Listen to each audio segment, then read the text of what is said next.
very exciting to people because there's all sorts of resources we know about and lots of resources we don't know about. So space mining, space energy, data centers, territory in general, hotels on the moon. I would love to see them just say, look, let's do it. Go get it. It's yours. And maybe open up licenses for people to go and claim resources in space. That would be the best thing we could do temporarily. But then it's another part of this or side of the story that pounds me, and that's, are we not just repeating the harm we used to do as a species when we, as you said, we were starting to rush towards west, killing the locals on the way to get their reaches? Well, I would say that's where the analogy falls apart because there aren't any indigenous people on the moon. There's no one to kill. That's where it really isn't colonization. I talk about migration, exploration, and settlement. So it isn't a good parallel to the American West in that sense. There isn't one group dominating another. But that's been really the key, right? Throughout history, that's what we've done. When we go someplace, we take it, we kill, and that's been the natural cycle because the real origins of that paradigm are that we are in a closed system and we're an ever expanding species. So no matter if I were to settle every border dispute on this planet today, if I were to make every ethnic group happy, every political boundary was perfect and everyone was satisfied, in 10 years, we'd have war again because people would expand and they would need to. So that's where we're dealing with that. In space, I think that's one of those fundamental shifts. That's where that cycle really will change. Because if you're on the moon, there's plenty of room right now. And by time you're going to fill up that space, there's a lot more room outside of the moon. There's a lot more room in the asteroid belt and other planets and other moons. So I don't think we'll deal with the same situation. And it's like, why am I going to go kill you when there's a whole planetoid I can take up? I don't need to come for your resources. I have plenty of other resources right now. So in that sense of abundance, we don't need to. And I will say that is really the difference, right, between a scarcity mindset and an abundance mindset. If I were to say, hey, Dan, come over to my house. We're going to have a few friends over. I'd love to have you over. And you come over and maybe there's 5 or 6 other people. And I laid a nice plate of sandwiches. It's like 20 sandwiches, plenty for everyone. And we're all just talking.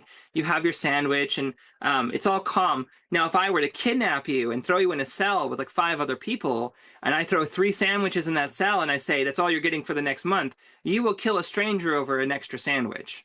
And so that's where that resource kind of paradigm is of abundance versus scarcity. On this planet Earth, we have lots of resources, but we still have a scarcity mindset because it's limited. When we get to space, it's the nice social gathering. There's plenty for everyone. We'll have our skirmishes, but resources, they're just so plentiful at the moment. We don't have to worry about that for a long time. We will later. Of course, it will happen again later. Abundance versus scarcity. That makes me think, about the following. You mentioned abundance in space. So everybody will be a new gold rush, yes, towards getting that asteroid mining done properly. But ultimately, why would we do that is to bring that resources to Earth, I believe. Yeah. So where it has a value at the moment, yes. If I found an asteroid in gold, that will mean if I bring it to Earth, it will have value at the price gold has on Earth. But in the meantime, at the same time, if I bring 2 billion tons of gold on Earth, that gold will face inflation. It won't have any value at all anymore, isn't it? Yeah, there's this moment when you're dating, when you're a teenager, let's say you're 17, 18 years old and you have your first partner, you're very, very excited to bring them back to your parents' house to meet your parents, right? But when you mature and you get married, the most exciting thing is you start your own home together.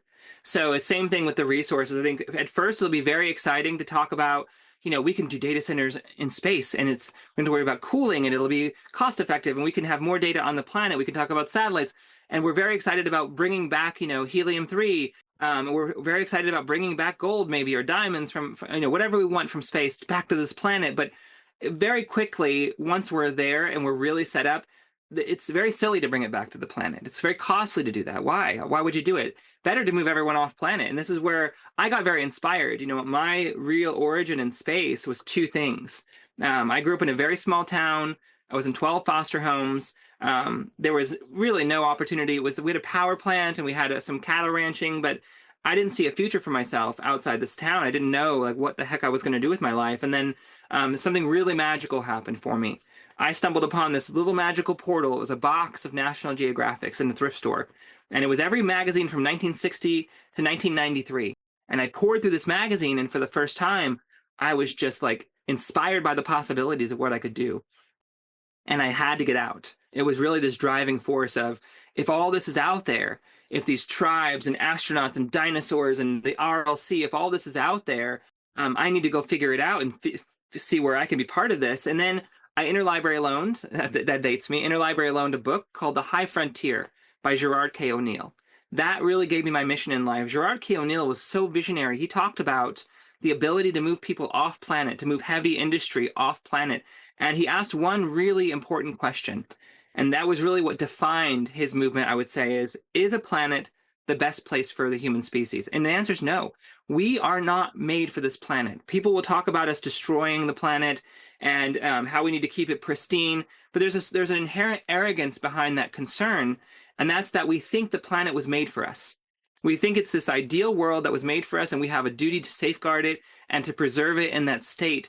But what the reality is there's a very small window of time where a species like us can emerge here and thrive here, and that window is closing very rapidly.